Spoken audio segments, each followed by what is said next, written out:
Hello everyone, welcome back to my channel. നമ്മളിന്ന് നോക്കാൻ പോകുന്നത് 2ാം ക്ലാസ്സിൻ്റെ ഇൻ്റഗ്രേഷൻ ഡേ 2 പരീക്ഷയുടെ കഴിഞ്ഞ വർഷത്തെ 2025 നടന്ന ഫസ്റ്റ് ടേം എക്സാമിൻ്റെ ക്വസ്റ്റ്യൻ പേപ്പറാണ്. ഇപ്പോൾ എല്ലാവർക്കും ഓണപരീക്ഷ നടന്നുകൊണ്ടിരിക്കുകയാണ്. അപ്പോൾ 2ാം ക്ലാസ്സിന് നാളത്തെ പരീക്ഷ ഇൻ്റഗ്രേഷൻ ഡേ 2. അപ്പോൾ നമുക്ക് കഴിഞ്ഞ വർഷത്തെ ക്വസ്റ്റ്യൻ പേപ്പർ ഡിസ്കസ് ചെയ്യാം. പ്രവർത്തനം 6 എന്ന് കാണിക്കുന്നത് ഇൻ്റഗ്രേഷൻ ഡേ 1 1 മുതൽ 5 വരെയുള്ള ചോദ്യങ്ങളായിരുന്നു. പ്രവർത്തനം 6 മുതൽ ഇൻ്റഗ്രേഷൻ ഡേ 2 ഉണ്ടായിരിക്കുക. അപ്പോൾ പദപ്രശ്നമാണ് ആദ്യം വന്നിരിക്കുന്നത്. കഴിഞ്ഞ വർഷം പദപ്രശ്നം ചോദിച്ചിട്ടുണ്ടായിരുന്നു, പസിലാണ് കേട്ടോ. കടങ്കഥയ്ക്ക് ഉത്തരം കണ്ടെത്തി കളങ്ങളിൽ എഴുതുക. അപ്പോൾ കടങ്കഥകൾ നമുക്ക് ഓരോന്നായിട്ട് വായിക്കാം. വലത്തോട്ട് താഴോട്ട് എന്ന് പറഞ്ഞിട്ടുണ്ട്. ഇത് ഓൾറെഡി ആൻസേർഡ് ക്വസ്റ്റ്യൻ പേപ്പറാണ്, അതുകൊണ്ടാണ് എഴുതിയത് കാണുന്നത്. അപ്പോൾ ഒന്നാമത്തേത് നോക്കാം. പിടിച്ചാൽ ഒരു പിടി, അരിഞ്ഞാൽ ഒരു മുറം. ചീരയാണ് കേട്ടോ. പിടിച്ചാൽ ഒരു പിടിയേ ഉണ്ടാവുള്ളൂ, അരിഞ്ഞാൽ അത് ഒരുപാട് ഉണ്ടാവും. അതുകൊണ്ട് ഒന്നാമത്തത് വലത്തോട്ട് ചീര എന്ന് എഴുതി കൊടുക്കാം.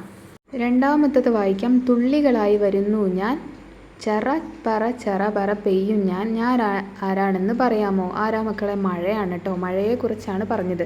അപ്പോൾ 2 എന്നുള്ളിടത്തിൽ നമുക്ക് മഴ എഴുതി കൊടുക്കാം. അടുത്തത് താഴോട്ടാണ്, നമുക്ക് വായിച്ച് നോക്കാം. മണ്ണിനടിയിൽ പൊന്നമ്മ. ആരാ മക്കളെ? മഞ്ഞളാണ് കേട്ടോ. മണ്ണിനടിയിൽ പൊന്നമ്മ, മഞ്ഞൾ. അപ്പോൾ 2 താഴോട്ട് നമുക്ക് എന്താക്കാം? മഞ്ഞൾ എന്ന് എഴുതി കൊടുക്കാം. 2 താഴോട്ട്. 3 താഴോട്ട് നമുക്ക് വായിച്ച് നോക്കാം. കറുമുറെ തിന്നാൻ രസമാണ്, കറിയിൽ ചേർക്കും ഇനമാണ്, ഓറഞ്ച് എന്നുടെ നിറമാണ്, ഞാനൊരു പച്ചക്കറിയാണ്. അപ്പോൾ ഓറഞ്ച് നിറമുള്ള പച്ചക്കറി ഏതാ മക്കളെ? കറിയിൽ ചേർക്കുകയും ചെയ്യും, നമ്മൾ അപ്പാട് പച്ചയ്ക്ക് തിന്നുകയും ചെയ്യും. ക്യാരറ്റാണ് കേട്ടോ, ക്യാരറ്റ്. അപ്പം 3 താഴോട്ട് ക്യാരറ്റ്. രാ അവിടെ ഉണ്ട്, നമ്മൾ ചീര എന്ന് എഴുതിയ രാ അവിടെ ഉണ്ട്. അപ്പോൾ കായും ട് എന്നുള്ളത് മാത്രമേ എഴുതി കൊടുക്കാനുള്ളൂ. മക്കൾ ശ്രദ്ധിക്കുക കേട്ടോ. ലാസ്റ്റത്തെ പോയിന്റ് നോക്കാം. ഞാനൊരു നീളൻ പഴമാണ്, മഞ്ഞ നിറത്തിൻ കുലയായി, തൊലി കളഞ്ഞ് തിന്നിടാം, വറുത്തെടുക്കാം, പായസമാക്കാം. അപ്പം നീളത്തിലുള്ള പഴമാണ്, മഞ്ഞ നിറത്തിലാണ്, കുലയിലാണ് കാണുക എന്നൊക്കെ പറഞ്ഞല്ലോ. തൊലി കളഞ്ഞ് നമ്മൾ കഴിക്കുകയും ചെയ്യും, പായസത്തിലിടും, വറുക്കും, പഴംപൊരിയൊക്കെ ആക്കും. അപ്പോൾ എന്താ മക്കളെ? ഇത് വാഴപ്പഴമാണ് കേട്ടോ. അപ്പോൾ അവിടെ ഴ ഉണ്ട്. അപ്പോൾ നമുക്ക് ഴ വേണ്ട, പഴം എഴുതി കൊടുക്കാം. പദപ്രശ്നം മനസ്സിലായെന്ന് വിചാരിക്കുന്നു. കടങ്കഥകൾ വെച്ചിട്ടാണ് ചോദിച്ചത് കേട്ടോ മക്കളെ. കടങ്കഥകൾ പഠിക്കണേ. അടുത്തത് നോക്കാം. ക്രമപ്പെടുത്താം. ജാസ്മിൻ സ്കൂളിൽ നിന്ന് വീട്ടിലെത്തി. അമ്മ പച്ചക്കറി തോട്ടത്തിലാണ്, അച്ഛനും സഹായിക്കുന്നുണ്ട്. എന്തൊക്കെ പണികളാണ് ചെയ്യുന്നതെന്ന് നോക്കാം.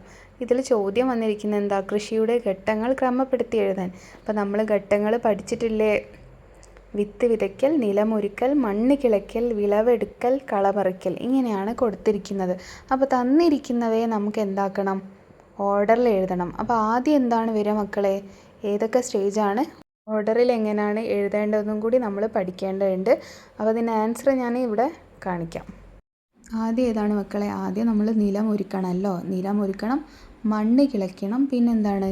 3ാമത്തത് വിത്ത് വിതയ്ക്കണം, 4ാമത്തത് കള പറിക്കണം, 5ാമത്തത് വിളവെടുക്കൽ.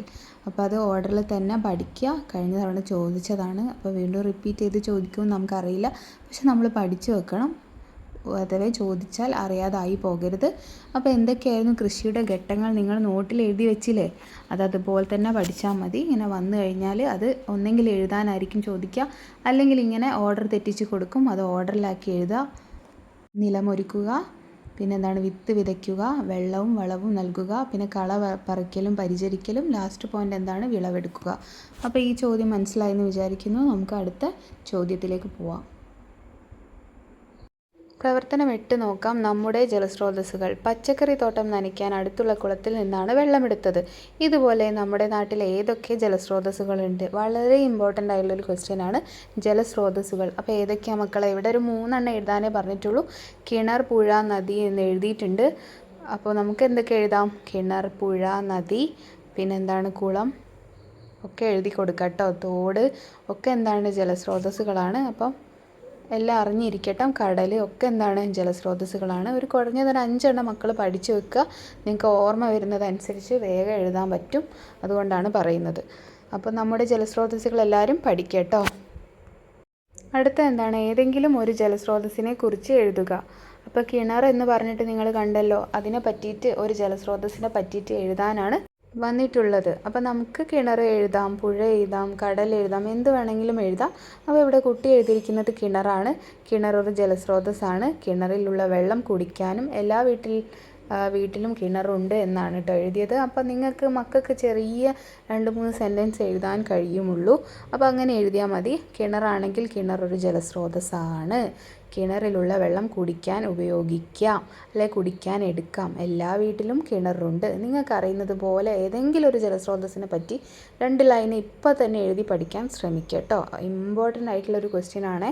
പിന്നെ ജലം എന്തിനൊക്കെ ഉപയോഗിക്കും അതും ചോദിക്കും. എന്തിനൊക്കെയാണ് മക്കളെ ജലം ഉപയോഗിക്കുന്നത്? കുടിക്കാൻ, കുളിക്കാൻ, പിന്നെന്താണ്, വീട്ടിൽ ആവശ്യത്തിന് അല്ലേ, വീട്ടിലെ പാത്രം കഴുകാനും പിന്നെ ചെടി നനയ്ക്കാനും മൃഗങ്ങൾക്ക് കുടിക്കാനൊക്കെ വെള്ളവും ആവശ്യമാണ് അല്ലേ. അതുകൊണ്ട് തന്നെ ഒരു 3 പോയിൻ്റ് പഠിക്കുക. ഇപ്പം തന്നെ പഠിച്ചു വെക്ക്. കുടിക്കാൻ, കുളിക്കാൻ, ചെടി നനയ്ക്കാൻ, അങ്ങനെയാണെങ്കിൽ അങ്ങനെ കേട്ടോ. 3 എണ്ണം ഇപ്പം തന്നെ എഴുതി പഠിക്കുക, ഇമ്പോർട്ടൻ്റ് ആണ്. അടുത്ത നോക്കാം, പ്രവർത്തനം 9 സ്വാതന്ത്ര്യദിനം. അപ്പോൾ നമ്മുടെ സ്കൂളിലും ഒക്കെ ആയിട്ട് സ്വാതന്ത്ര്യദിനം ഇപ്പോൾ കഴിഞ്ഞതേ ഉള്ളൂ. അപ്പോൾ നമുക്ക് അതിൽ നിന്നൊരു ചോദ്യം പ്രതീക്ഷിക്കാം. കഴിഞ്ഞ വർഷവും ചോദിച്ചിട്ടുണ്ട്. ഇവിടെ എന്താണ്, ദേശീയ പതാക തന്നിട്ടുണ്ട്. അതിന് കളർ ചെയ്യാനാണ് പറഞ്ഞത്. അപ്പോൾ മുകളിൽ കുങ്കുമം, താഴെ പച്ച, നടുവിൽ വെള്ള ഒക്കെ പഠിച്ചിട്ടില്ലേ? അശോക ചക്രം ഉണ്ടല്ലേ നടുവിൽ. അപ്പോൾ അതിന് അതുപോലെ തന്നെ കളർ ചെയ്ത് കൊടുക്കുക. പിന്നെ അതിൻ്റെ കളറിൻ്റെ പേരും കൂടി എഴുതിയിട്ടുണ്ട്, കുങ്കുമം, വെള്ള, പച്ച. അപ്പോൾ ദേശീയ പതാകയുടെ മധ്യത്തിലുള്ള ചക്രത്തിൻ്റെ പേര് എന്താണെന്ന് ചോദിക്കുന്നുണ്ട്. അശോക ചക്രം എന്ന് അവിടെ എഴുതിയിട്ട് ടീച്ചർ മാർക്ക് ഇട്ട് കൊടുത്ത് കണ്ടില്ലേ? അപ്പോൾ അശോക ചക്രം എന്നൊക്കെ എഴുതാൻ മക്കൾ അറിയണം കേട്ടോ. അപ്പോൾ സ്പെല്ലിങ് തെറ്റാതെ എഴുതാൻ എല്ലാവരും ശ്രദ്ധിക്കുക. പിന്നെ അവിടെ ഒരു ചോദ്യം കൂടിയുണ്ട്. 200 രൂപ നോട്ട് നോക്കൂ.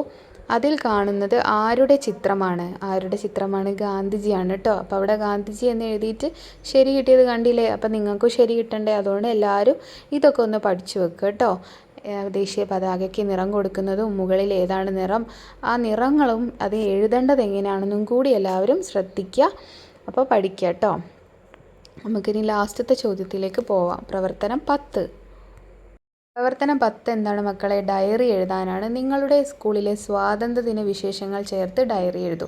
അപ്പോൾ നിങ്ങളുടെ സ്കൂളിൽ എന്തൊക്കെയായിരുന്നു, അന്ന് നടന്ന പരിപാടികൾ എന്തൊക്കെയായിരുന്നു, നിങ്ങൾ രാവിലെ സ്കൂളിൽ പോയതും ഒക്കെ നിങ്ങൾക്ക് അറിയാവുന്നത് പോലെ എഴുതി വെക്കാം. ഞാനിപ്പോൾ ഇവിടെ എഴുതിയത് കാര്യമില്ല, കാരണം മക്കൾ സ്വന്തമൊക്കെ എഴുതണം.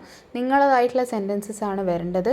അപ്പോൾ ഒന്ന് കാണാതെ പഠിച്ച് പോകാനൊന്നും മക്കൾക്ക് കഴിയില്ല. അപ്പോൾ നിങ്ങളൊരു 4-5 സെൻറ്റൻസ് നിങ്ങളുടെ ദിവസം നിങ്ങൾ ഡയറി എഴുതുന്നതല്ലേ, അപ്പോൾ നിങ്ങൾ അന്നത്തെ ഡയറി എന്താണ് എഴുതിയത് നോക്കുക. അതൊന്ന് വായിച്ച് മനസ്സിലാക്കി വെക്കുക.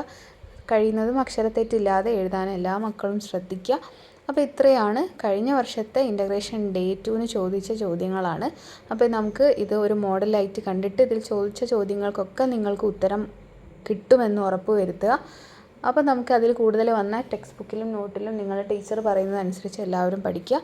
വീഡിയോ ഇഷ്ടപ്പെട്ടാൽ ലൈക്ക് ചെയ്യാനും സബ്സ്ക്രൈബ് ചെയ്യാനും മറക്കരുത്. Keep watching. താങ്ക്